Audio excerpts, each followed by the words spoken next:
I waited 3 years in that nursing home. Then my children returned with inheritance papers. The fluorescent lights in the hallway flickered as I signed my name on the dotted line, my hand trembling so violently that the pen nearly slipped from my fingers. My daughter Emily stood to my left, her perfectly manicured nails tapping against her designer handbag. My son Marcus loomed on my right, his jaw set in that familiar expression of impatience he'd worn since childhood. The nursing home administrator, a woman with kind eyes that couldn't quite hide her discomfort, slid another document across the plastic table. I stared at the words swimming before me, legalese that might as well have been written in ancient Greek. Trust amendment, irrevocable transfer, immediate effect. The metallic taste of betrayal filled my mouth as I realized what I was signing away wasn't just my house in Lincoln Park, the 3-story brownstone my late husband Robert and I had poured our souls into restoring. It was my identity, my autonomy, my future. The pen hovered over the signature line, and in that frozen moment, I saw my reflection in the window behind the administrator's head, a ghost of the woman I used to be. And I wondered how I'd arrived at this precise point of destruction. 3 months earlier, I had been a different person entirely. I know what you're thinking. How could I not see this coming? But let me tell you something about love and blindness. They're not the same thing. Love isn't blind, it's paralyzed by hope. Every morning, I woke up in my bedroom overlooking the tree-lined street where Robert and I had raised our children, where we'd hosted Thanksgiving dinners for 23 consecutive years, where the kitchen still smelled faintly of his coffee even though he'd been gone for 18 months. The house was too big for me alone. Everyone said so.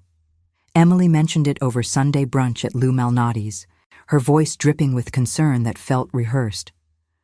Marcus brought it up during our monthly phone calls, always framing it as worry for my safety, those steep stairs. Mom, what if you fall? I brushed off their concerns because I was 72, not decrepit. I still drove myself to the grocery store, still tended the garden Robert had planted, still hosted my book club every third Thursday. The first crack appeared on a Tuesday afternoon in late September. I'd been sorting through Robert's study, a task I'd been avoiding for over a year, when I found a folder tucked behind his law books. Inside were copies of our estate documents, meticulously organized as Robert always kept things. I pulled them out, intending to file them properly, when I noticed something odd. The trust document on top was dated 6 months after Robert's death. I froze, my heart suddenly thundering in my chest. Robert had set up our estate plan 5 years before he died. We'd done it together with our attorney Margaret Chen, spending hours at her downtown office discussing our wishes. This document was different, newer, and I had no memory of signing it. My hands shook as I flipped through the pages, recognizing Robert's signature, forged or scanned. I couldn't tell which. But there, on the last page, was my signature too. Only I'd never seen this document before in my life. I called Emily immediately, my voice tight with confusion and rising panic. She answered on the 4th ring, her tone distracted. "I'm at yoga, Mom. Can this wait?" I told her it couldn't, that I'd found something disturbing in Robert's files. There was a pause, long enough for me to hear the instructor's muffled voice in the background. She said she'd stop by later that evening. Marcus was harder to reach. His assistant informed me he was in meetings until 6. The hours between my discovery and their arrival stretched like taffy, each minute bloating with anxiety. I made tea I didn't drink, rearranged the living room pillows 3 times, rehearsed what I'd say. When they finally arrived together, which should have been my second warning sign since they rarely coordinated anything, I had the document spread across the dining room table. Emily's reaction was practiced perfection. She glanced at the papers, her face carefully arranged in an expression of mild surprise. "Oh, that," she said, settling into the chair where her father used to sit at dinner. "Remember when you had that dizzy spell last spring? We took you to see Dr. Patterson, and afterward, we stopped by Margaret's office to update a few things. You were feeling so unwell, Mom. I'm not surprised you don't remember." The gaslighting was so smooth, so confident, that for a moment I doubted my own memory. Had I been sick last spring? There was that afternoon I'd felt lightheaded while grocery shopping, Emily had picked me up, taken me to an appointment. But I would have remembered signing estate documents. Wouldn't I? Marcus backed her up seamlessly, adding details about how worried they'd been, how the doctor had suggested I might be experiencing early signs of cognitive decline. The words hit me like physical blows. Cognitive decline. I stared at my children, these adults I'd raised, whose scraped knees I'd bandaged, whose college tuition I'd paid, whose first heartbreaks I'd weathered alongside them, and I saw strangers. But the doubt had been planted, and it grew like poison ivy in my mind. Maybe I was losing my grip. Maybe they were right to worry. I let the conversation shift, watched Emily tuck the documents back into the folder with the ease of someone who'd done this before, and I said nothing as they left an hour later, kissing my cheeks and promising to check in soon. Have you ever doubted your own sanity? It's a particular kind of hell, that internal questioning.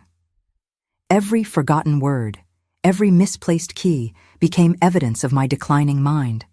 I started writing everything down, keeping a journal by my bedside, documenting my days in meticulous detail as if I could prove to myself I was still competent. On October 3rd, I went to the bank to deposit a check and discovered my account had been changed to require dual signatures for withdrawals over $5,000. Emily's name was on the account as co-owner. I stood at the teller's window, my mouth dry, trying to process this information. When had this happened? The bank manager, a young man with a sympathetic smile, pulled up the paperwork. The change had been made in April, with my signature on the authorization form. I stared at that signature, trying to remember, but there was nothing, just a blank space where a memory should have been. That night, I couldn't sleep. I lay in bed, listening to the house settle, the familiar creaks and groans that had once been comforting, now sounding ominous. At 3 a.m, I got up and went to my jewelry box, the antique rosewood case Robert had given me for our 25th anniversary. Inside were my mother's pearls, my grandmother's diamond ring, the sapphire earrings Robert had surprised me with on our last trip to New York together. I lifted the velvet tray, expecting to see them nestled in their usual spots. The tray was empty. The claustrophobia of my bedroom suddenly felt unbearable, the walls closing in as my heart raced. I searched the entire box, dumping out the contents, my hands shaking so badly I could barely hold the pieces. Everything of real value was gone. Only costume jewelry remained, the cheap stuff I wore to garden or run errands.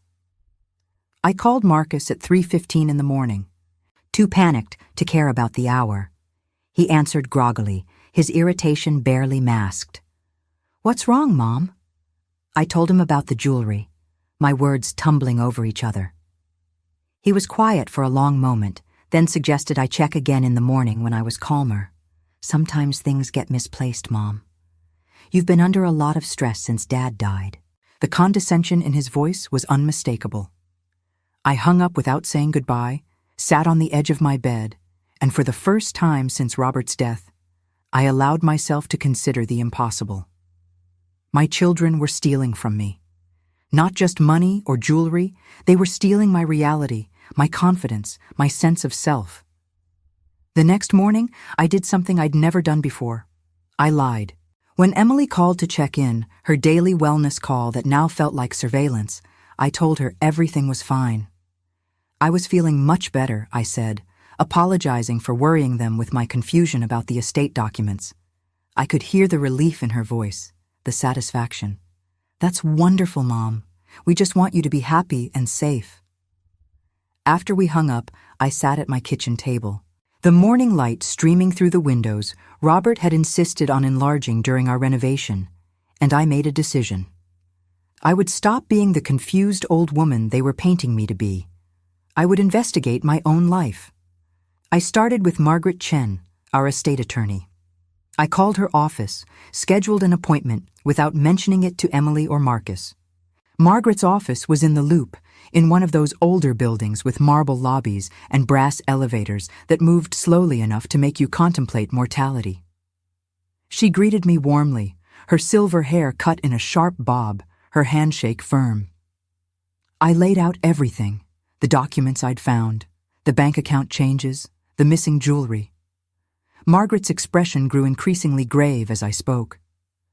When I finished, she pulled out her own files, and we spent 2 hours comparing documents. The trust amendment I'd found was legitimate, bearing notary stamps and official seals. But Margaret had never prepared it. The signature was expertly forged, both Robert's and mine. Someone had gone to significant trouble to create a legal-looking document that transferred control of our estate to our children, with provisions that would allow them to sell assets, including our home, without my consent if I were deemed incapacitated. Margaret's next words changed everything.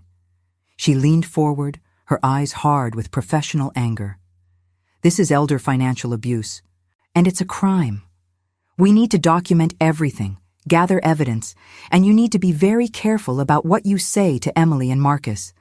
If they suspect you're onto them, they might accelerate their plans." She recommended I hire a private investigator, someone who specialized in financial crimes. The thought seemed absurd, hiring a detective to investigate my own children, but the document spread across Margaret's desk told a story I could no longer ignore. I left her office with a business card for a firm called Midwest Investigations and a determination that felt like steel settling in my spine. The investigator's name was David Walsh, a former Chicago PD detective who'd gone private after 20 years on the force. We met at a coffee shop in Andersonville, far from my neighborhood where someone might recognize me. David was in his 50s, with graying hair and the kind of weathered face that suggested he'd seen humanity at its worst. I told him everything, watching his expression remain professionally neutral as I described my children's systematic dismantling of my autonomy. He took notes in a small leather notebook, asked questions that made me realize how much I'd overlooked. When had the bank account changes occurred in relation to Robert's death? Had I noticed any unusual activity on my credit cards? Were there any witnesses to my supposed cognitive decline? That last question stopped me cold. I thought back to last spring, the dizzy spell, the doctor's appointment. Had I even seen Dr. Patterson? I couldn't remember the visit itself, only Emily picking me up, her hand on my elbow as she guided me to her car. David made a note, his pen moving quickly. "We'll start with medical records," he said. "If there's no record of that appointment, we know they fabricated the entire scenario." He quoted me his rates, reasonable for what amounted to investigating a conspiracy, and I hired him on the spot. As I walked back to my car, I felt something I hadn't experienced in months. Hope, sharp and fierce, cutting through the fog of confusion they'd wrapped around me. I know you're sitting there, thinking I should have confronted them immediately, demanded answers, thrown them out of my life. But here's what you need to understand about this kind of betrayal. It doesn't just hurt, it paralyzes. These weren't strangers. They were the babies I'd nursed through colic, the toddlers whose hands I'd held crossing streets, the teenagers I'd waited up for on prom nights. The cognitive dissonance between who I knew them to be and what they were doing to me created a kind of psychological whiplash that made action almost impossible.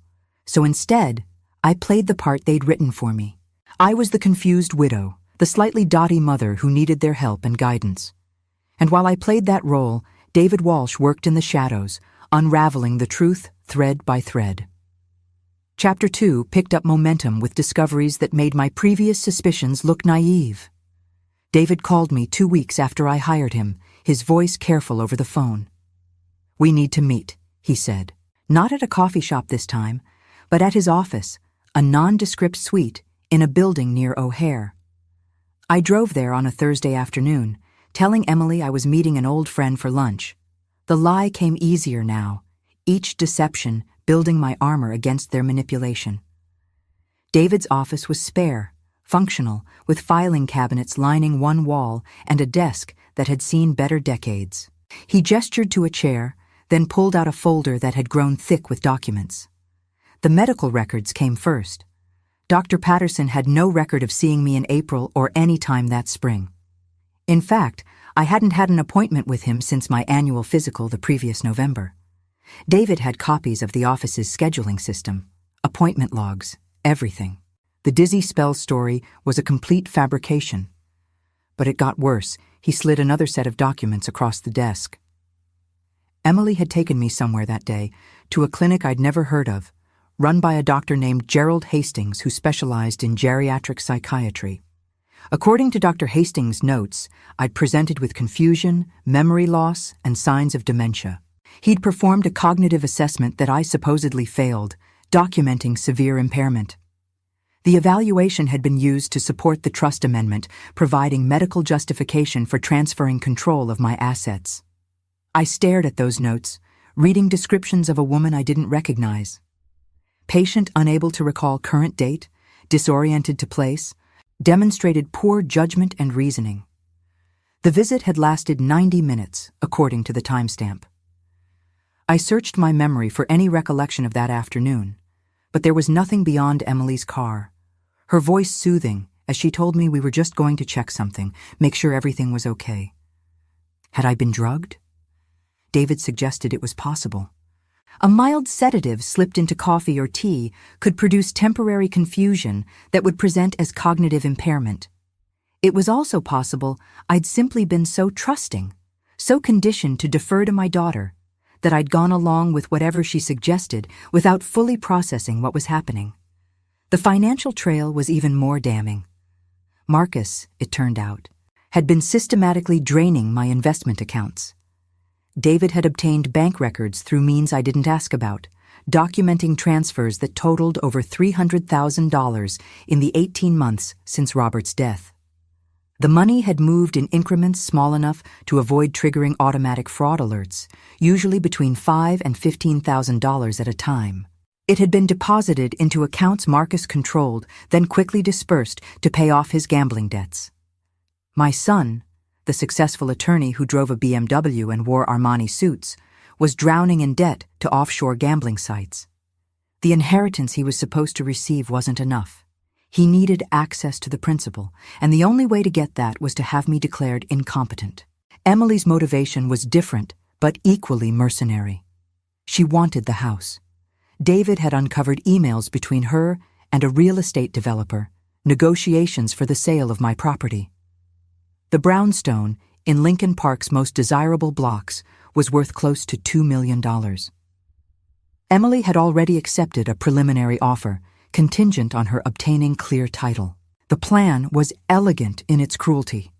Get me declared incompetent, transfer me to a nursing home where they controlled access and information, sell the house, and liquidate remaining assets, then maintain me in the cheapest facility they could find while dividing the proceeds. I would live out my remaining years warehoused and isolated, while they enjoyed the wealth Robert and I had spent a lifetime building. David's investigation had also uncovered something I hadn't expected: an ally. Robert's former law partner, Thomas Brennan, had been trying to reach me for months. Emily had apparently been intercepting my calls and mail, telling him I was too grief-stricken to speak with anyone. Thomas had critical information about Robert's final wishes, a separate letter he'd written and entrusted to Thomas just weeks before his death. The letter outlined Robert's concerns about our children's financial responsibility and his explicit instructions that I was to maintain control of the estate until my own death or genuine incapacity, not the manufactured kind Emily and Marcus were orchestrating. Thomas had been growing increasingly suspicious when his calls went unreturned and had finally reached out to David's firm, having heard through legal circles that I'd hired an investigator. I met Thomas for the first time since Robert's funeral at his office in the financial district.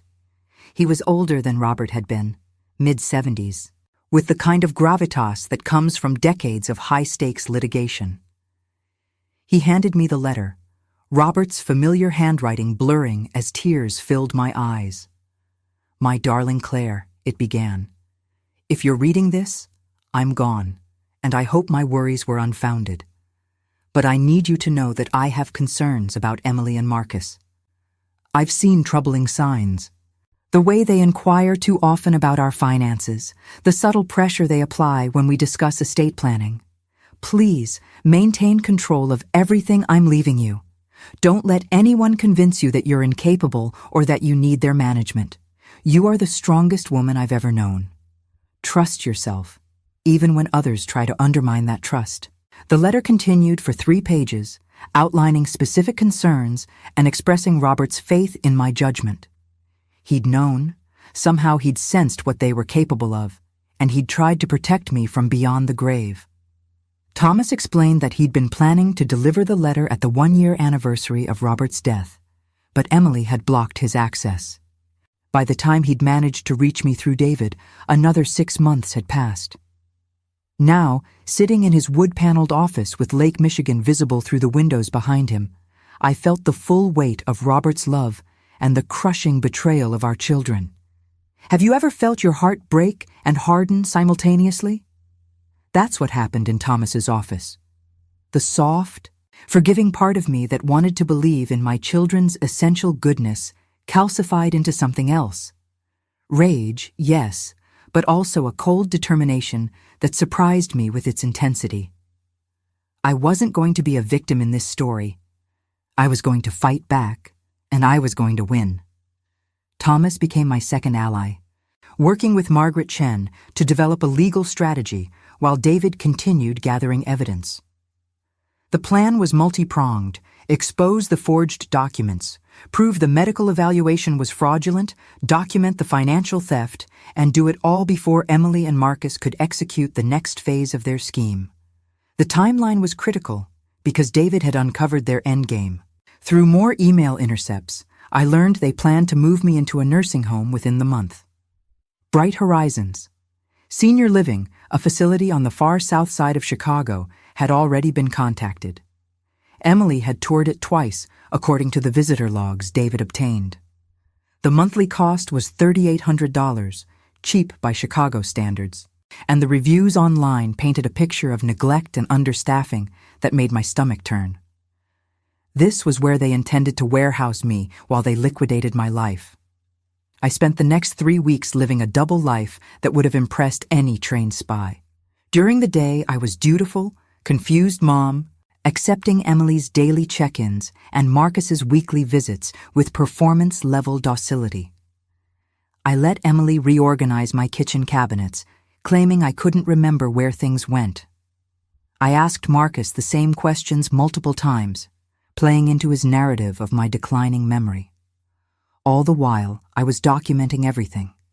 David had given me a small recording device that looked like a pen, and I captured conversations where they discussed their plans with the casual cruelty of people who believed their victim was too impaired to understand.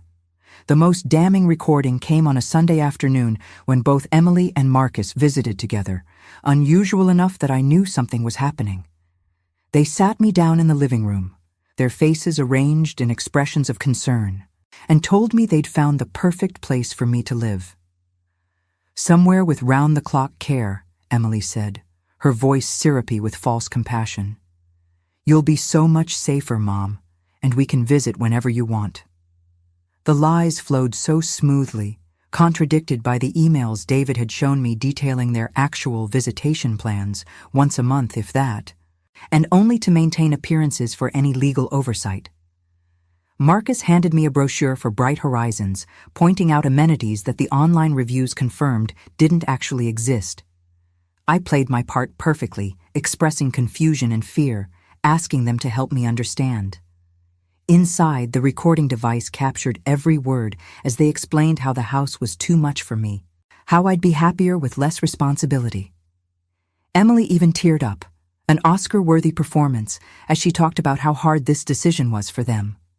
My darling daughter, crying crocodile tears while planning to steal my home and my freedom.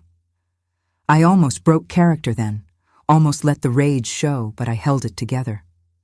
Because David and Thomas had explained that we needed them to make the first move, to actually attempt the commitment before we could spring the trap. The commitment papers arrived by courier 3 days later, legal documents declaring me mentally incompetent and requiring involuntary placement in a care facility. They needed a judge to sign off, which meant a hearing, which meant I'd have my chance to fight back in court. But Emily and Marcus didn't know I had lawyers, didn't know about David's investigation or Thomas's involvement. They thought they were dealing with a confused old woman who would sign whatever they put in front of her. The hearing was scheduled for 2 weeks out, giving us just enough time to prepare our counteroffensive. Margaret Chen filed our response 72 hours before the hearing, a legal bomb that must have detonated in Emily and Marcus's faces like a grenade. We weren't just opposing the commitment, we were filing criminal charges for elder financial abuse, fraud, and forgery. We were suing for return of all stolen assets plus damages. We were requesting restraining orders to prevent any contact or financial transactions. The response included David's entire investigation, medical records proving the dementia diagnosis was fabricated, financial documents showing the theft, and Robert's letter outlining his concerns. It was comprehensive, devastating, and absolutely humiliating for two people who'd built their reputations on professional success and social standing. Emily called me within an hour of being served, her voice shaking with barely controlled fury. "What have you done?" she screamed into the phone. I'd never heard her sound like that, the mask completely stripped away to reveal something ugly underneath. I stayed calm, my own voice steady as I told her I'd hired attorneys and investigators, that I knew everything, and that she and Marcus were going to face consequences for what they'd done. The silence that followed was profound, and then she whispered something that chilled me more than her anger had. "You'll regret this, Mother. You're going to lose everything." She hung up before I could respond, leaving me standing in my kitchen with the phone still pressed to my ear, wondering if I'd just made a terrible mistake. That night, I barely slept. Every sound in the house seemed amplified, every shadow threatening. I kept replaying Emily's words, "You're going to lose everything," trying to parse whether it was just anger talking or an actual threat. By dawn, I'd convinced myself I was being paranoid, that legal proceedings would protect me. I was wrong. The first brick through my window came at 6:15 in the morning, shattering the living room glass and landing on the oriental rug Robert and I had bought in Turkey 30 years ago. I called the police, filed a report, but there were no witnesses, no cameras on my block, no way to prove who'd done it. The officer who responded was sympathetic, but realistic. Vandalism was hard to prosecute without evidence. The second brick came 2 nights later, this time through my bedroom window. I was asleep when it happened, the crash of glass jerking me awake with my heart hammering. I huddled in bed, paralyzed with fear, until I finally worked up the courage to call David. He arrived within 20 minutes, despite the 3 a.m. hour, and helped me board up the window. We both knew who was responsible, but knowing and proving were different things. David suggested I stay somewhere else until the hearing, maybe a hotel, but I refused. This was my house, my home, and I wasn't going to be driven out by intimidation tactics. Instead, David installed security cameras and a monitoring system that would alert us to any movement on the property. The psychological warfare escalated over the next 10 days. I received anonymous letters, typed and untraceable, detailing every mistake I'd made as a mother, every moment of neglect or imperfection blown up into evidence of my fundamental worthlessness. The letters were cruel in a way only someone who truly knew me could achieve, targeting insecurities I'd never voiced aloud. Someone slashed my car tires while it was parked in my driveway. My mailbox was vandalized, spray-painted with words I won't repeat. Through it all, Emily and Marcus maintained perfect deniability, their lawyers claiming they knew nothing about any harassment, suggesting I might be doing these things to myself in a delusional state. The gaslighting had gone nuclear. The night before the hearing, I sat in Robert's study, surrounded by his books and the faint smell of his cologne that still lingered in the leather of his chair, and I wrote letters to Emily and Marcus. Not letters I intended to send, but ones I needed to write for my own clarity. I told them about the disappointment that went deeper than anger. The grief of realizing the children I'd raised didn't actually exist except in my memories. I wrote about the betrayal that felt like dying, the way they'd twisted love into a weapon and used my trust to destroy me. I wrote until my hand cramped and my eyes burned with unshed tears, and then I burned the letters in the fireplace, watching the paper curl and blacken as if I could incinerate the pain along with the words. Chapter 3 brought the courtroom confrontation, and if I'm honest, I was terrified. Not of losing, Margaret and Thomas had assured me our case was solid, but of facing Emily and Marcus in that setting, of seeing what I knew would be hatred in their eyes. The hearing was scheduled for 10 a.m. in the Daly Center, one of those imposing downtown courthouses where justice supposedly lived. I dressed carefully that morning, choosing a navy suit that Robert had always said made me look distinguished, styling my hair the way I used to for important occasions. I wanted to look nothing like the confused, incompetent woman they'd described in their petition. The courtroom was smaller than I'd expected, wood-paneled and formal, with fluorescent lights that gave everyone a slightly jaundiced appearance. Emily and Marcus sat at the petitioner's table with their attorney, a sharp-featured woman named Patricia Caldwell who had a reputation for ruthless efficiency. They didn't look at me when I entered with Margaret and Thomas, but I saw Marcus's jaw tighten, Emily's hands clench in her lap. Judge Sarah Rodriguez presided, a woman in her 60s with steel-gray hair and an expression that suggested she'd seen every variation of human dysfunction and wasn't impressed by any of it. Patricia Caldwell went first, laying out the case for my incompetence with clinical precision. She presented the evaluation from Dr. Hastings, medical opinions about my declining state, testimony about my confusion and memory problems. She made me sound like I was barely functional, a danger to myself and others. Emily took the stand, and I had to admire the performance even as it sickened me. She described finding me wandering the neighborhood at night, claimed I'd left the stove on multiple times, detailed conversations where I'd confused her with my own mother who'd been dead for 20 years. None of it was true, but she delivered it with such conviction, such apparent anguish, that I could see the judge taking notes. Marcus corroborated Emily's testimony, adding his own fabricated incidents. He described phone calls where I'd been incoherent, claimed I'd asked him for money to pay bills that had already been paid, suggested I'd become paranoid and accusatory without cause. The lies built on lies, constructing a narrative of decline that would have been heartbreaking if it weren't so calculated. When Patricia rested their case, I felt sick, wondering if the judge believed them, despite all our evidence. Then Margaret Chen stood up, and I watched her transform into something formidable.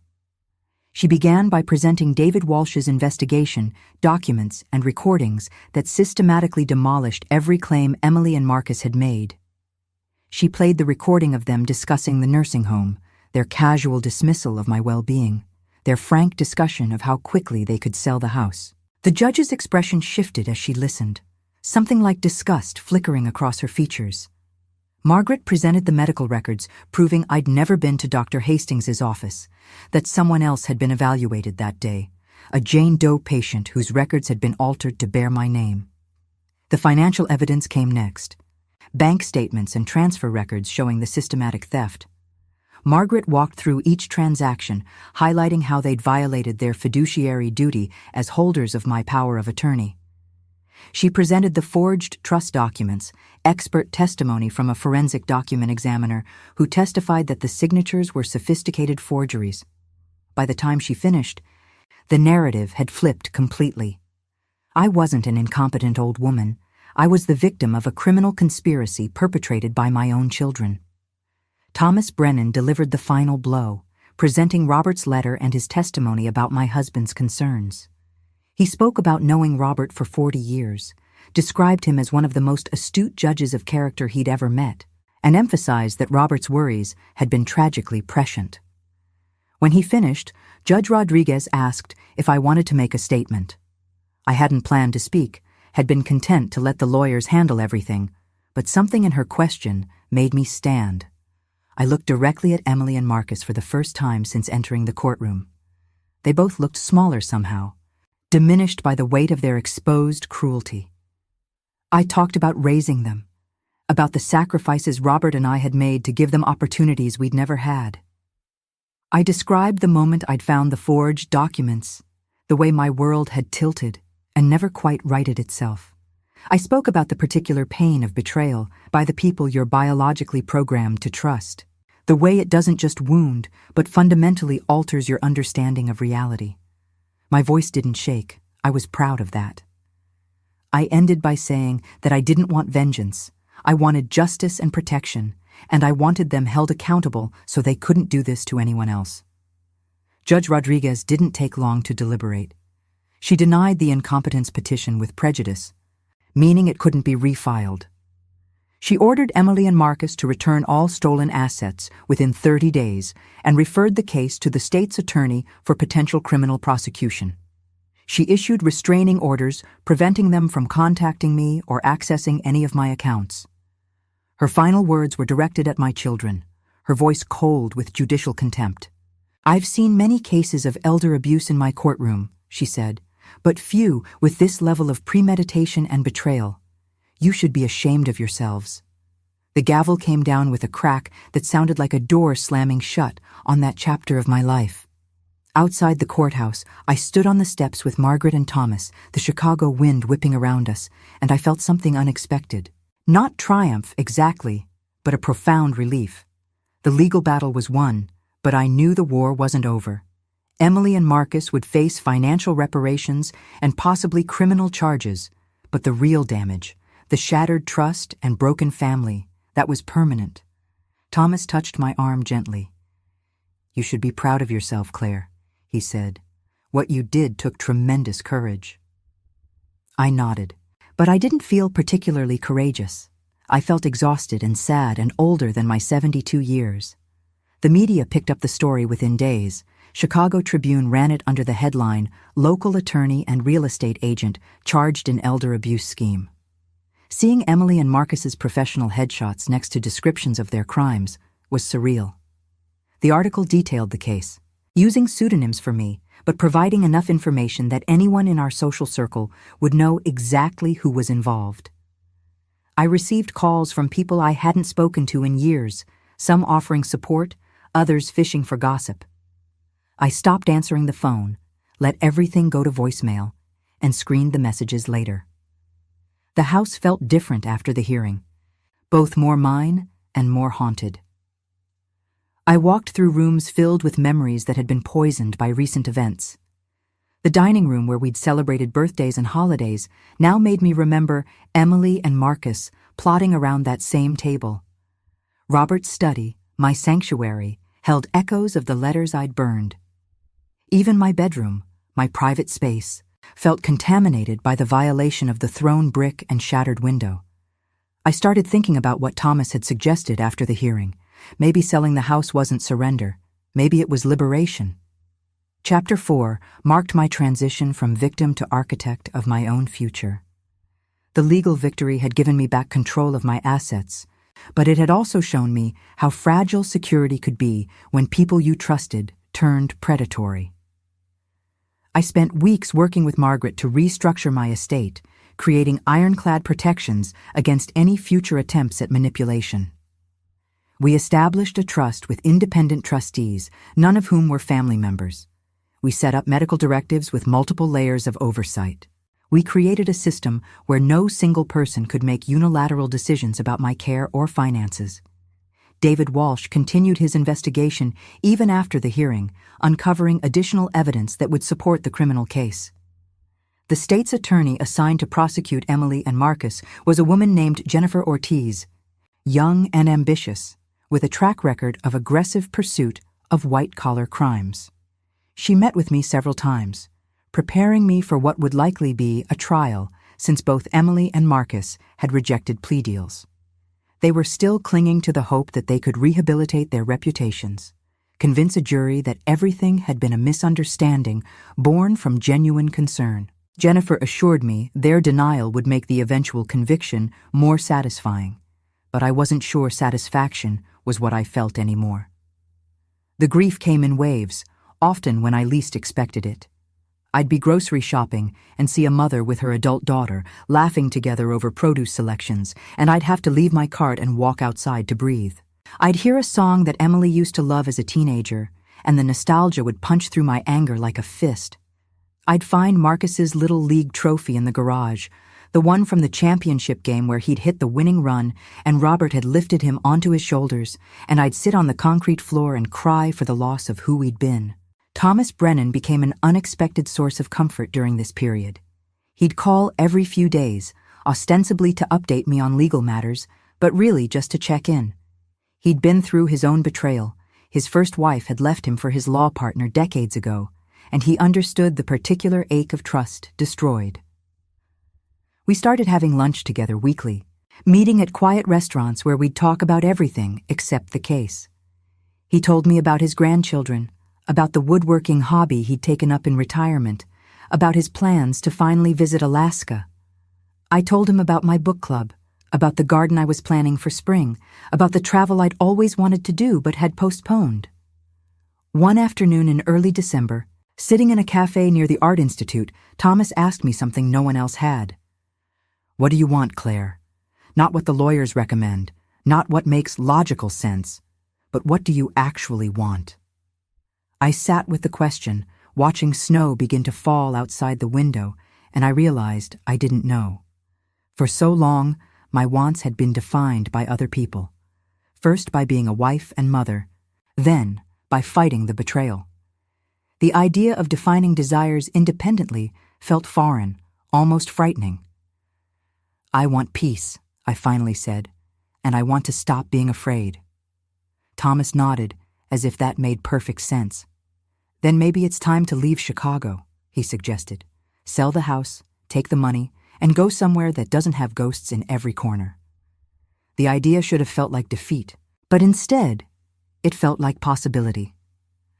I thought about it seriously over the next few weeks, researching small towns and cities where I might start over. Somewhere warm, I decided. Somewhere I'd never been with Robert or the children, where every street corner wasn't a memory waiting to ambush me.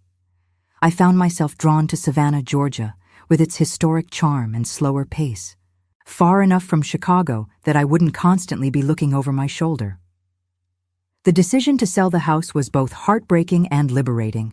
I called a real estate agent, not the one Emily had contacted, but someone Margaret recommended, and we listed it in January. The market was strong, and we had multiple offers within a week. I chose a young couple with a toddler, people who would fill the house with the kind of innocent joy it had once held. The closing was scheduled for March, giving me 2 months to pack up 45 years of accumulated life. Sorting through belongings was archaeological work, each layer revealing different eras.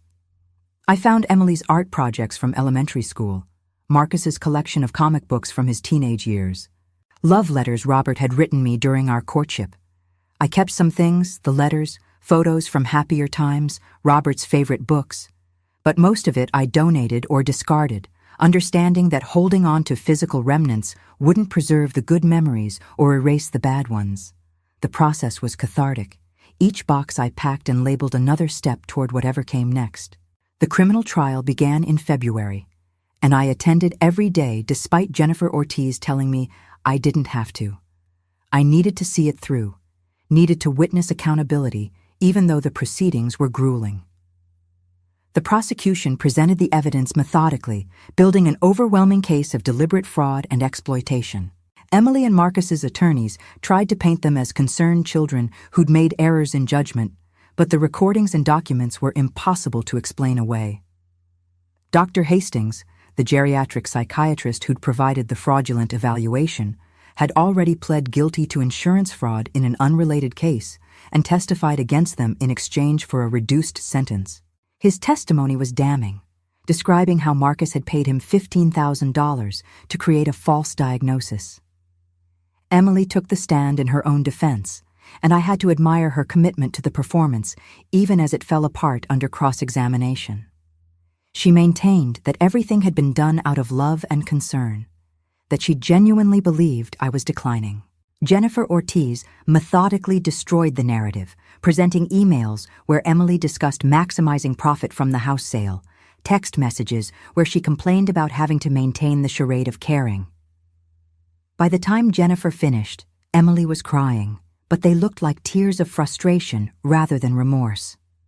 Marcus didn't testify, his lawyer advised against it, but his silence felt like an admission. The jury deliberated for 6 hours before returning with guilty verdicts on all counts for both defendants: elder financial abuse, fraud, forgery, conspiracy. Judge Rodriguez sentenced them each to 3 years in prison with the possibility of parole after 18 months, plus restitution of all stolen funds and assets. She also ordered them to complete programs on elder abuse awareness, a detail that would have been funny if it weren't so tragic. My children, attending classes on why what they'd done to me was wrong. I didn't feel triumphant watching them led away in handcuffs. I felt hollow, like I'd won a battle but lost something infinitely more valuable in the process. Outside the courthouse, Jennifer congratulated me on the outcome, told me I'd been a strong witness and a credit to elder abuse victims everywhere. But I didn't feel like a credit to anything. I felt like a mother who'd somehow failed to raise decent human beings, like my life's most important work had resulted in 2 people capable of such calculated cruelty. The house sold on schedule, and I spent the final week there alone, walking through empty rooms that echoed with absence. I'd already shipped most of my belongings to Savannah, to the small townhouse I'd purchased sight unseen based on virtual tours, and Thomas's recommendation. He had a friend who'd retired there and vouched for the area. On my last night, I sat in what used to be the living room, on a folding chair I'd borrowed from a neighbor, and I talked to Robert. I didn't believe in ghosts or an afterlife where he could hear me, but I needed to say goodbye to the version of life we'd built together.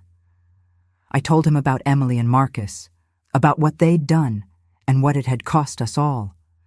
I told him about the trial, the convictions, the house sale. I told him about Savannah, about my plans to volunteer at a literacy center, maybe take painting classes, definitely spend time near the ocean.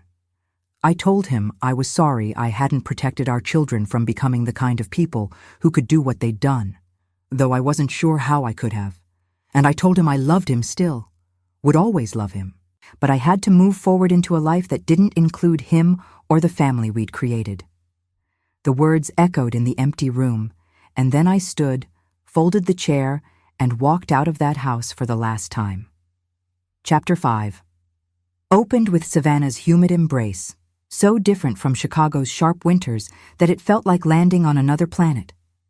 The townhouse was in the historic district, a 2-bedroom unit in a converted mansion with high ceilings and windows that let in light the color of honey. My neighbors were a mix of retirees and young professionals, people who nodded hello but didn't pry into my history. I'd introduced myself as Claire Mitchell, using my maiden name, and let people assume I was a widow who'd decided to relocate somewhere warm. It was true enough, and it didn't invite the questions that my full story would have generated. The first few months were about building a new routine. I woke early, walked through Forsyth Park before the heat became oppressive, bought fresh produce at the farmers market on Saturdays. I joined a book club that met at an independent bookstore on Broughton Street, a group of women in their 60s and 70s who read everything from literary fiction to mystery novels and debated with passionate intensity. I volunteered at the literacy center twice a week, working with adults who'd never learned to read properly, and found unexpected fulfillment in their progress and gratitude. I also started therapy, something I'd resisted in Chicago because I hadn't wanted to process the betrayal while still living in its shadow. My therapist, Dr. Angela Morrison, was a Black woman in her 50s, with a direct manner that cut through my tendency to intellectualize pain. She asked questions I didn't want to answer, like how I'd contributed to the family dynamics that allowed Emily and Marcus to believe they were entitled to my assets. Not that I was responsible for their choices, she clarified, but understanding my role in the relationship patterns could help me heal and prevent similar dynamics in future relationships. The work was hard. I had to examine the ways I'd made myself smaller to accommodate my children's needs, had prioritized their comfort over honest communication, had accepted disrespect masked as concern. Dr. Morrison pointed out that the betrayal hadn't started with the forged documents. It had been building for years in small moments I'd overlooked. Emily's subtle digs about my intelligence or capability, Marcus's pattern of asking for money and then making me feel guilty for hesitating. the way both of them had treated my time and energy as infinitely available resources rather than gifts I chose to give. One session, about 4 months into therapy, Dr. Morrison asked me to write a letter to my younger self, the new mother I'd been 40-some years ago. What would you tell her? Knowing what you know now? I resisted initially. It felt like a cliché therapy exercise, but I eventually wrote it. The letter surprised me with its tenderness and its warnings. I told that young mother to maintain her identity separate from her children, to set boundaries even when it felt unloving, to remember that raising adults who felt entitled to her sacrifice would ultimately harm them more than helping. I cried reading it aloud to Dr. Morrison, grieving for the person I'd been and the different choices I might have made. Thomas visited Savannah in June, combining the trip with research for a book he was writing about legal ethics. We spent a week together, not romantically. We were both too old and too wounded for that, but with a companionship that felt precious. He met my book club friends, walked the riverfront with me at sunset, listened to me talk about my new life without the weight of the old one pressing down constantly.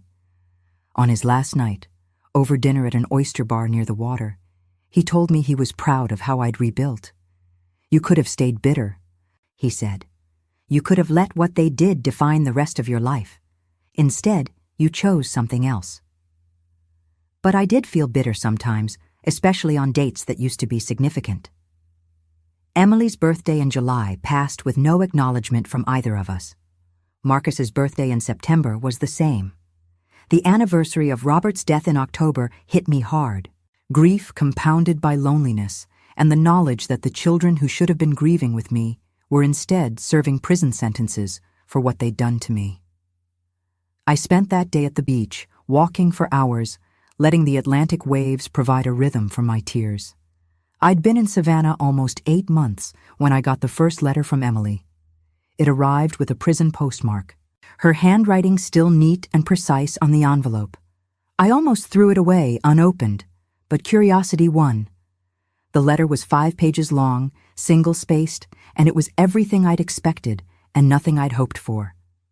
She claimed to have found God in prison, said she'd been attending chapel services and reflection groups. She wrote about forgiveness and redemption, about how she now understood that what she'd done was wrong. But nowhere in those 5 pages did she actually apologize. It was all passive voice and spiritual bypassing. Mistakes were made, lessons were learned, growth was happening. There was no acknowledgement of the specific harm she'd caused, no real accountability.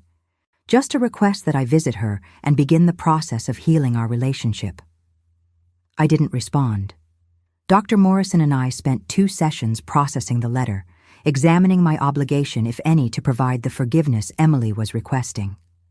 Dr. Morrison pointed out that forgiveness wasn't something I owed anyone, that it was a personal process that might never include reconciliation with the people who'd harmed me.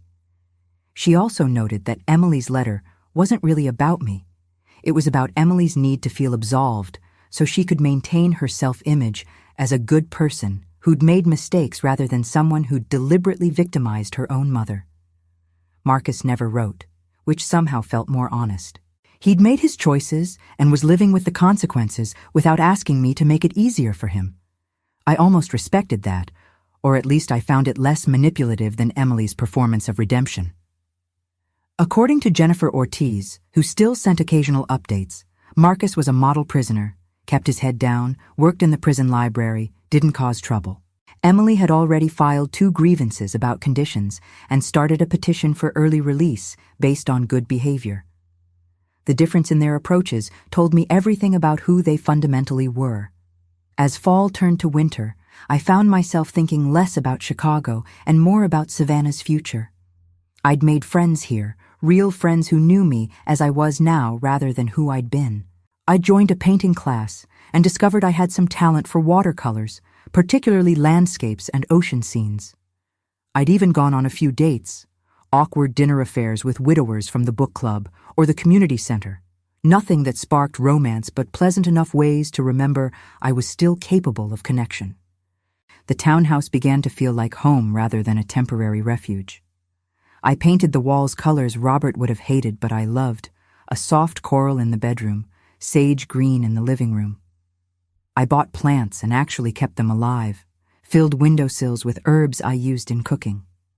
I adopted a cat from the local shelter, an older orange tabby named Mango who'd been overlooked because everyone wanted kittens. He was perfect for me, content to sit in patches of sunlight and occasionally demand attention with loud meowing that made me laugh. One evening in December, almost a year after I'd left Chicago, I was sitting on my small balcony watching the sunset when my phone rang. It was Jennifer Ortiz, and my stomach immediately clenched with anxiety. She'd only called twice since I'd moved, both times with legal updates I hadn't particularly wanted. This time, her news was different. Marcus had been stabbed in a fight at the prison, she said. Not fatally. He was in the hospital and expected to recover, but it was serious. Did I want to be notified as next of kin?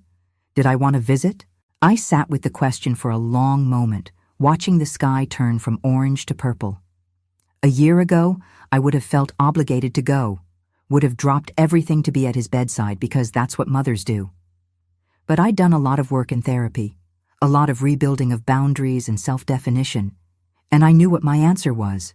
No, I told Jennifer. I don't want to be notified beyond what you've already told me. I'm not his next of kin in any meaningful way anymore. She didn't argue, just said she understood and would make a note in the file. After we hung up, I waited for guilt or grief to hit me. But what I felt was peace. Not happiness at his injury, but peace with my decision to prioritize my own well-being over the obligations that had once defined me. Chapter 6 arrived with spring, and with it, unexpected developments. Emily was granted early release after serving 14 months of her sentence, her lawyers successfully arguing that she posed no threat and had shown exemplary behavior. Jennifer called to inform me, also to let me know that the terms of Emily's parole included a no-contact order that would remain in effect unless I chose to lift it. I had no intention of lifting it, but the knowledge that Emily was out, potentially nearby, sent anxiety crawling up my spine. I increased my therapy sessions to twice a week, working through the fear that she might try to find me, despite the legal prohibitions. My worry proved founded when, 3 weeks after Emily's release, I came home from the farmer's market to find her sitting on the steps of my townhouse. She looked different, thinner, her hair cut short and graying in a way she never would have allowed before prison. For a moment, we just stared at each other. A year and a half of silence and fury and grief sitting between us like a physical presence. I knew I should call the police immediately, that her being there violated her parole, but something made me pause. "What do you want, Emily?" My voice came out calmer than I felt. She stood slowly, hands visible and empty, a gesture that suggested she understood she was the threat in this scenario. "I want to talk to you, Mom," she said. "Just talk, and then I'll leave if you ask me to. I'll never bother you again, but I need you to hear what I have to say." Every instinct screamed at me to refuse, to call the cops and watch her get arrested for violating the no-contact order. But there was something in her face, a brokenness that seemed genuine, that made me hesitate. Against my better judgment, I unlocked the door and let her inside. We sat in my living room, Mango the cat immediately fleeing to the bedroom. Animals always knew when tension filled a space. Emily looked around, taking in my new life, the watercolor paintings on the walls, the plants thriving in their pots, the books stacked on every surface. "You've made it nice here," she said quietly. "It looks peaceful." I didn't respond, just waited for her to get to whatever point had driven her to violate her parole and track me down. The story she told over the next 2 hours was harrowing and, if I'm honest, not entirely sympathetic. She talked about prison, about the violence and fear and degradation that had stripped away her defenses and forced her to confront who she'd become. She described therapy sessions with a prison psychologist who'd refused to let her hide behind justifications and spirituality, who'd made her examine the narcissism and entitlement that had allowed her to view me as an obstacle rather than a person. She cried as she talked about reading Robert's letter for the first time. Jennifer had provided it as evidence, and realizing that her father had seen through her years before his death. "I'm not asking for forgiveness," Emily said, her voice raw. I know I don't deserve it, and I know an apology can't undo what I did. But I need you to know that I understand now. I understand that I treated you like you existed to serve me, that I was willing to destroy you to get what I wanted, and that nothing, no amount of money or property, was worth what I sacrificed. I've lost you. I've lost Marcus. We barely speak now. I've lost my career, my reputation, my sense of myself as a good person. And it's all my own fault. Have you ever wanted to believe someone so badly that you could feel yourself softening despite knowing better? That's what I felt listening to Emily. Part of me wanted this to be real. Wanted to believe she genuinely changed and could somehow become a daughter I could have a relationship with. But the larger, wiser part of me remembered Dr. Morrison's warnings about premature forgiveness and the patterns of manipulation I'd enabled for decades. So I stayed quiet, let her finish, and then I told her my truth. I appreciate you coming here and telling me this, I said. And I believe that you believe you've changed. But belief isn't enough for me to risk letting you back into my life. What you did wasn't a mistake or an error in judgment. It was a sustained campaign to rob me of my autonomy, my assets, and my dignity. You were willing to have me committed to a nursing home where you knew I'd be neglected. To warehouse me like an inconvenient piece of furniture while you spent the money your father and I spent our lives earning. That kind of cruelty doesn't disappear because you attended some therapy sessions in prison. Emily's face crumpled, and I felt a familiar tug of maternal instinct to comfort her. But I stayed in my chair, hands folded in my lap, holding my boundary. You need to leave now, I told her. And you need to not come back. If you've really changed, if you've really done the work you claim, then you'll respect that I don't owe you reconciliation. You'll accept that the consequence of your choices is losing me permanently. She stood slowly, nodding, tears streaming down her face. I walked her to the door, and before she left, she turned back one more time.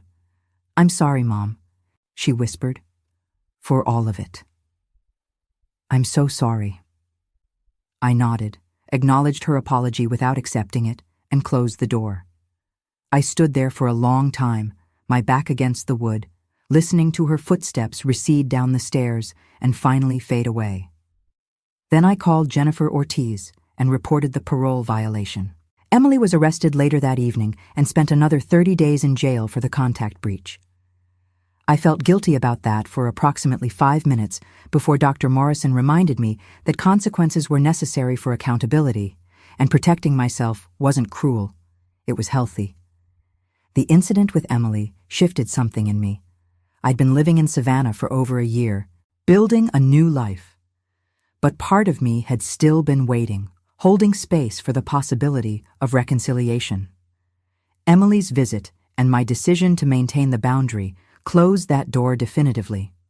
I wasn't their mother anymore, not in any meaningful way.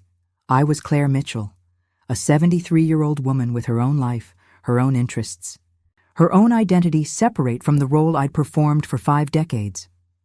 I started dating more seriously after that, not urgently, but with genuine openness. I met a man named David, no relation to David Walsh, at a community theater production where we both volunteered.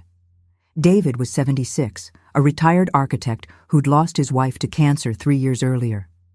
We started with coffee, progressed to dinners and museum visits, eventually developed something that felt like companionship edging toward romance. He knew my story, I'd told him early on, believing that honesty was the only foundation worth building on, and he'd shared his own tale of a difficult relationship with one of his sons who'd struggled with addiction. What I appreciated about David was his lack of pressure. He didn't need me to be anything other than who I was, didn't expect me to fill the void his wife had left or to complete him in some movie romance way. We enjoyed each other's company, challenged each other intellectually, laughed at the same absurd observations about aging and modern life. When he invited me to spend a week with him at his cottage in the North Carolina mountains, I said yes without the anxiety that would have paralyzed me a year earlier. Marcus was released from prison in August, having served his full sentence minus time for good behavior. He was required to stay in Illinois as part of his parole conditions, which meant Savannah remained a safe distance. Jennifer informed me that he'd expressed no interest in contacting me, which felt both relieving and somehow sad. At least Emily had tried, even if her attempt was misguided and violated her parole. Marcus's silence felt like complete abandonment, the final severing of whatever connection had existed between us. I spent my second winter in Savannah in a state of cautious contentment. Content felt like the right word, not happiness exactly, but a sense of being settled in a life that fit me. I'd published some of my watercolors in a local art show and sold 3 pieces, a validation that surprised and delighted me. My book club had become close friends, women I confided in and supported in turn. David and I had settled into a comfortable rhythm of seeing each other several times a week without the pressure of defining what we were to each other. Chapter 7 brought an unexpected twist when Thomas Brennan called in early March with news that rocked the fragile peace I'd built. Robert's law firm had been liquidating old files, he explained, and they'd found a safe deposit box key with Robert's name on it that no one knew existed. The bank had contacted Thomas as the executor of Robert's estate, and inside the box was a letter addressed to me, dated 2 weeks before Robert's death. Thomas offered to mail it, but something in his voice told me this wasn't the kind of letter you wanted to receive via post. I flew to Chicago the next day. We met at Thomas's office, the familiar view of Lake Michigan spreading out behind his desk. The letter was in a sealed envelope, Robert's handwriting on the front, "My dearest Claire, to be opened only by you." My hands shook as I opened it, partially from the flight and stress, partially from the weight of anticipation. The letter was 10 pages, handwritten in the careful script Robert always used for important documents. And what it contained changed everything I thought I knew about the final months of his life. Robert had known he was dying long before he'd told me. The cancer diagnosis had come 6 months before his death, aggressive and inoperable, and he'd chosen not to tell me immediately because he'd wanted to handle some things first. What things, apparently, included investigating our children. He'd noticed the same patterns I had, the excessive interest in finances, the subtle undermining of my confidence and autonomy, and he'd hired a private investigator to dig deeper.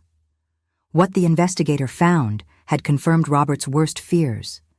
Emily and Marcus had been planning to take control of our assets for over a year before Robert got sick. The letter detailed conversations Robert had overheard, emails his investigator had obtained, showing that Emily and Marcus had been discussing various scenarios for gaining access to our wealth. They debated whether to wait until we were both dead or whether there were ways to accelerate the timeline. Robert's diagnosis had been, from their perspective, a lucky break. They'd planned to use his illness to convince me I couldn't manage alone, to position themselves as necessary support that would gradually transition into complete control. Robert had confronted them, according to the letter. In separate conversations, without telling me because he'd hoped he could fix it, change their minds, make them understand the enormity of what they were planning. Emily had denied everything, had cried and accused him of paranoia brought on by illness, had gaslit him so effectively that he'd briefly doubted his own investigator's findings. Marcus had been more honest, had told Robert flatly that they were entitled to his money, that parents existed to provide for their children, and that any delay in transferring assets was selfish. The confrontations had broken Robert's heart, he wrote, more thoroughly than the cancer. He'd realized that the children we'd raised were fundamentally different from who we'd believed them to be, and nothing he could say or do would change that. So he'd made arrangements to protect me, the trust documents I'd found, the letter he'd given Thomas, a separate account he'd set up in my name alone with enough money to ensure my security regardless of what Emily and Marcus managed to access. He'd also changed his will at the last minute, cutting them out entirely, leaving everything to me with ironclad provisions against their interference. But the cancer had moved faster than he'd expected, and he died before he could tell me everything. The letter was his attempt to explain from beyond the grave, to prepare me for what he knew was coming. "I'm sorry I won't be there to protect you," he wrote, But I've done everything I can to give you the tools and resources to protect yourself. You're stronger than you know, Claire. You've spent so much of our marriage being my partner, supporting me, that I don't think you realize your own strength.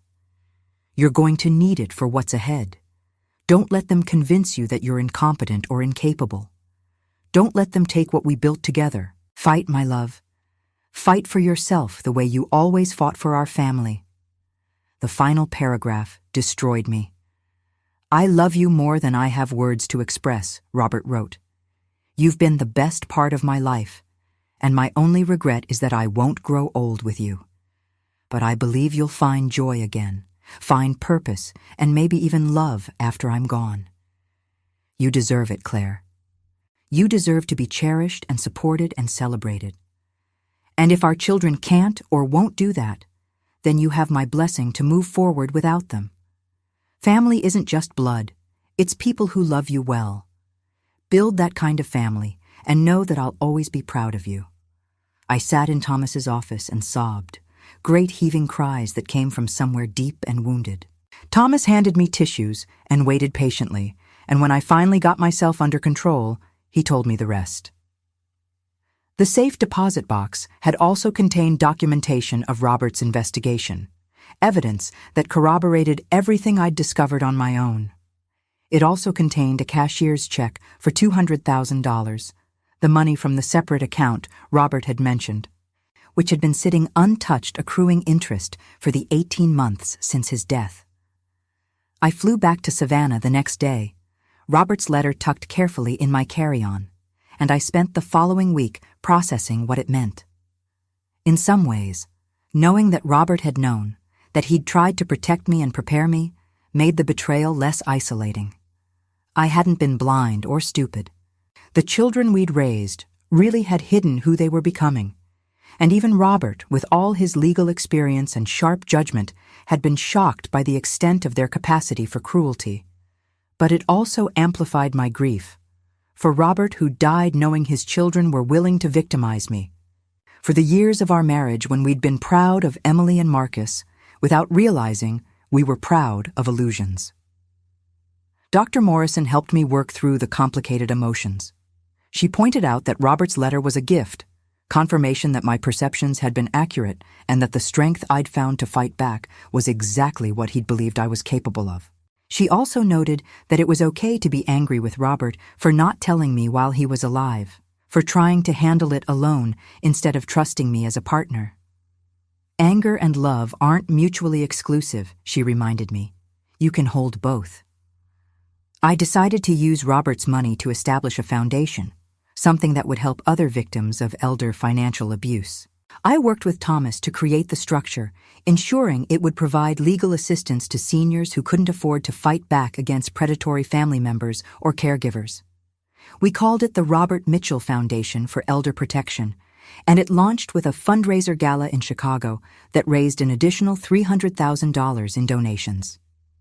Standing in that ballroom, surrounded by attorneys and social workers and advocates talking about the importance of protecting vulnerable seniors, I felt Robert's presence as clearly as if he were standing beside me. Chapter 8 marked the 5th anniversary of Robert's death and the 3-year mark since I'd left Chicago.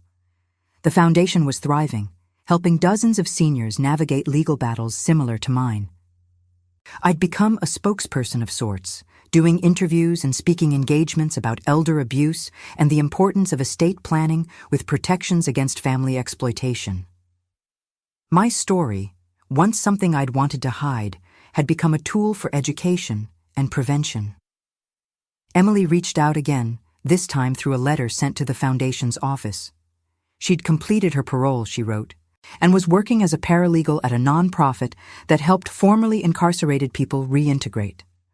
She wasn't asking to see me or trying to resume contact. She just wanted me to know that she was using her experience to help others, that she'd made her amends by trying to prevent other people from making the mistakes she'd made.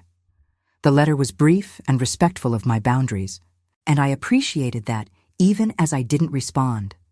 Some relationships, once broken, stay broken, and that's okay. Marcus, I learned through the Chicago legal grapevine, had left Illinois and moved to Arizona. He'd been disbarred and was working in construction, trying to rebuild a life far from the ruins of his former reputation. I felt nothing hearing this news, not satisfaction or grief, just a kind of neutral acknowledgement that he existed somewhere doing something. We'd become strangers in the truest sense, people who'd once known each other intimately but no longer had any meaningful connection. My relationship with David had deepened into something I was comfortable calling love, though it looked different from what I'd had with Robert. We'd moved in together, combining our households in a larger house near Tybee Island, with room for both our collections of books and art. We gardened together, traveled frequently, hosted dinners for friends. He'd become close with my book club women, and I'd integrated into his circle of retired professionals who met weekly for chess tournaments and debates about everything from architecture to politics. I turned 75 in September, and David threw me a surprise party that filled our house with people I'd met over the past 3 years. Looking around at the faces, laughing and talking and celebrating with genuine affection, I realized I'd built exactly what Robert had encouraged me to build: a family of choice, people who loved me well, who valued me for who I was rather than what I could provide. The grief of losing Emily and Marcus was still there, would probably always be there, but it no longer defined my life or limited my capacity for joy. The Literacy Center honored me with an award for my volunteer work, and I gave a speech that surprised me with its emotional honesty. I talked about losing my identity when I lost my role as wife and mother, about the journey to discover who Claire was independent of those relationships. I described the importance of continuous growth and reinvention, of refusing to be warehoused by age or circumstance or other people's limitations. And I ended by encouraging everyone, regardless of their age or situation, to believe in their own capacity for transformation. One afternoon in early November, I was painting on our screened porch, working on a seascape that captured the wild beauty of the Atlantic during a storm, when I received an email that stopped me mid-brushstroke. It was from a producer at a major podcast network requesting an interview about my experience with elder financial abuse. The podcast had a significant following, millions of listeners, and they wanted to dedicate a full episode to my story and the Foundation's work. I almost declined immediately. The idea of my life being broadcast to millions of strangers felt invasive and terrifying, but David encouraged me to consider it, pointing out that every person who heard my story might recognize warning signs in their own situation or the situation of someone they loved. Dr. Morrison agreed, noting that using my experience to help others was both healing for me and potentially life-changing for listeners. So I agreed, did the interview over video call from our living room, and tried not to overthink how my words would be edited and presented. The episode aired 2 weeks later, and the response was overwhelming. The Foundation's website crashed from traffic. My email inbox filled with messages from people sharing their own stories of elder abuse, thanking me for speaking out, asking for advice. Some were heartbreaking, people trapped in situations similar to what I'd experienced, unsure how to escape. Others were hopeful, people who'd fought back successfully and wanted to connect with someone who understood. I spent hours responding, connecting people with resources, and feeling grateful that my pain had been transformed into something that could help others. Chapter 9 arrived quietly, without fanfare or drama, just the steady accumulation of days that had become a life I recognized as mine. It was a Tuesday in January, unremarkable except for the clarity it brought. I woke up next to David, made coffee in the kitchen we'd renovated together, fed Mango, who'd grown fat and content in his old age, and realized I'd stopped waiting for the other shoe to drop. For 3 years, I'd been braced for the next betrayal, the next disaster, the next moment when everything would fall apart. But that hypervigilance had slowly, imperceptibly relaxed, and I'd found myself simply living instead of constantly defending. The Foundation had expanded to 3 states, helping hundreds of seniors protect themselves from financial exploitation. We'd won landmark cases that established new legal precedents for prosecuting family members who engaged in elder abuse. We'd lobbied for legislation that made it easier for seniors to revoke powers of attorney that were being misused. The work was meaningful in a way that transcended my personal experience, and I threw myself into it with energy I'd thought age had taken from me. I'd also started writing a book, a memoir about my experience and the lessons I'd learned.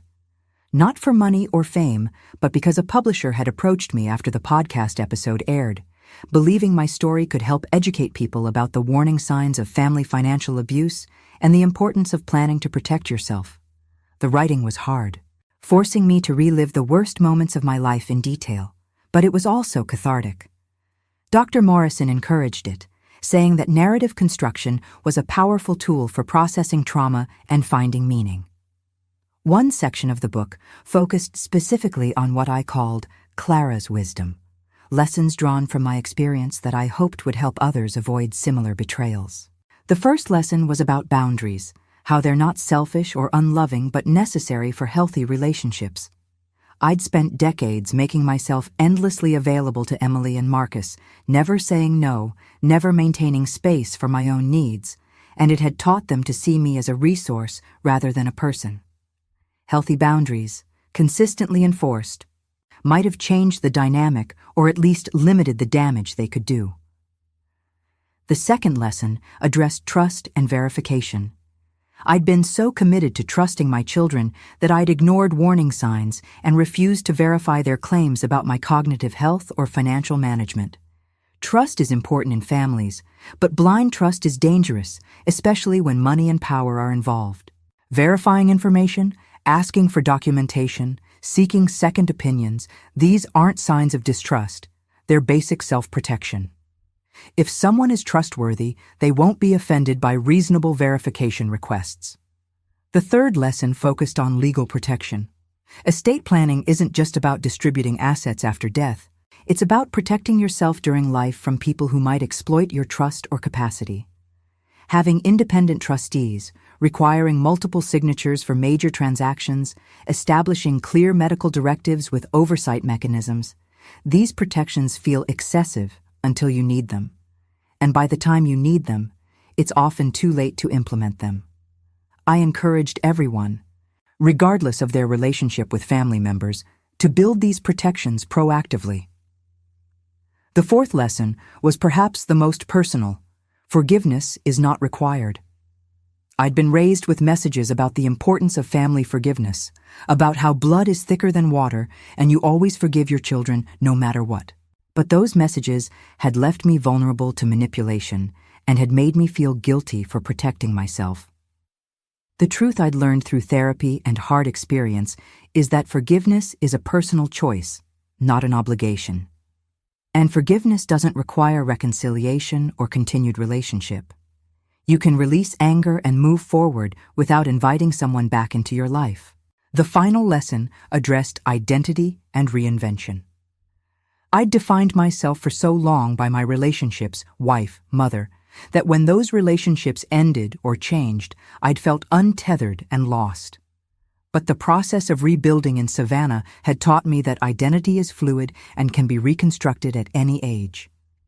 You're never too old to discover new interests, build new friendships, or create a life that reflects who you are now rather than who you were decades ago. Reinvention isn't a betrayal of your past self. It's an honoring of your current self and future possibilities. Writing these lessons felt like distilling decades of pain and growth into something useful, something that could spare someone else the worst of what I'd experienced. The publisher loved that section, said it elevated the book from memoir to self-help in the best possible way. We plan to include resources in an appendix, contact information for elder abuse hotlines, legal aid organizations, and advocacy groups that could help people in crisis. As I wrote the final chapters of the book, I found myself reflecting on what justice had meant in my situation. Emily and Marcus had served prison time, paid financial restitution, lost their careers and reputations. The legal system had functioned as designed, holding them accountable for their crimes. But the deeper justice, the kind that actually mattered, was internal. It was me reclaiming my sense of self, building a life that honored my worth, refusing to be diminished by their betrayal. That kind of justice couldn't be granted by a court. It had to be created through choices and boundaries and the hard work of healing. I thought about the audience who might read this book or hear my story, the 40-plus adults who were navigating complicated family dynamics and trying to balance love with self-protection. What would I want them to know? That recognizing manipulation isn't a sign of cynicism, it's wisdom. That protecting your assets isn't selfish, it's responsible. That maintaining relationships that harm you doesn't honor family values, it enables dysfunction. That you can love someone from a distance, and that distance isn't failure, it's survival. I also wanted them to know that recovery is possible, that you can rebuild after devastating betrayal, and that the life you create afterward can be richer than what you lost. Not because the new life is objectively better, but because it's built on truth and choice rather than obligation and denial. Every day in Savannah, every painting I created, every conversation with book club friends, every quiet morning with David, was evidence that healing was real and sustainable. The book's release was scheduled for the following fall, and I'd already agreed to a small publicity tour, speaking events in major cities where I could talk about elder abuse and the Foundation's work. The thought was still daunting, putting my private pain on public display, but I'd learned that discomfort was often the price of meaningful work. If sharing my story prevented even one person from being victimized by their own family, it would be worth the vulnerability. On a warm evening in late March, I sat on our porch with David, watching the sunset paint the sky in shades of coral and gold. Mango purred in my lap, his warmth and weight comforting. David held my hand, his thumb tracing absent patterns on my skin. We didn't talk, just sat in companionable silence, and I thought about the unexpected gift of this life. 3 years ago, I'd been signing papers in a nursing home, feeling my identity dissolve as my children stole my autonomy. Now I was an author, a foundation director, a partner, a friend, a woman who'd survived the worst betrayal imaginable and built something beautiful from the ruins. I'd learned that family is a choice as much as a biology, that love without respect is manipulation, that forgiveness without accountability is enabling, that protecting yourself isn't selfish, it's the most loving thing you can do for everyone involved, including those who've harmed you. And I'd learned that reinvention is always possible, that you're never too old or too wounded to start again. So here's what I want to leave you with, the education that goes beyond the drama. If you're in a situation that feels like mine, trust your instincts. Document everything. Get independent legal and medical advice. Don't sign anything under pressure. Protect your assets now, not later. Build a support system of people who aren't financially dependent on you. And remember that you deserve to be treated with respect and dignity, regardless of your age or your relationships. If you're reading this because you want to protect an aging parent or loved one, have honest conversations about estate planning and legal protections. Respect their autonomy even as you express concern. Watch for warning signs, isolation from friends, unexplained financial changes, sudden alterations to legal documents, family members who discourage independent decision-making. And if you suspect abuse, report it to Adult Protective Services or consult an elder law attorney. And if you're reading this because you see yourself in Emily or Marcus, because you've recognized manipulative patterns in your own behavior toward family members, please stop. Seek therapy. Examine what's driving your sense of entitlement. Understand that your parents or grandparents don't owe you their assets or their autonomy. Make amends by changing your behavior, not by asking for forgiveness you haven't earned through genuine change. Now I want to ask you something. Where are you listening from, and what time is it there? I love imagining my story reaching people in different cities, different time zones. Maybe you're listening during your morning commute, or while you're cooking dinner, or before bed. Drop a comment and let me know where you are. And if this story resonated with you, if you found yourself nodding along or feeling those emotions we talked about, go ahead and hit that like button. It helps other people find these stories, and it lets me know this message matters. I also want to hear from you. What would you have done in my situation? Would you have fought back or walked away? Have you experienced something similar with family members or seen it happen to someone you love? Share your thoughts in the comments. This community is special because we support each other through these difficult stories, and your perspective adds to that collective wisdom. If you haven't already, please subscribe to this channel. There are more stories coming, real experiences from real people navigating family drama, betrayal, and redemption. And stick around, because I've got 2 more videos queued up on screen that I think you'll find equally compelling. One is about a woman who discovered her husband's second family, and the other is about siblings who fought over an inheritance and the surprising way it resolved. Until the next story, take care of your heart, protect yourself, trust your instincts, and remember that you're never too old to start over. Life after betrayal is possible, and it can be beautiful in ways you never imagined. I'm proof of that, and if I can do it, so can you.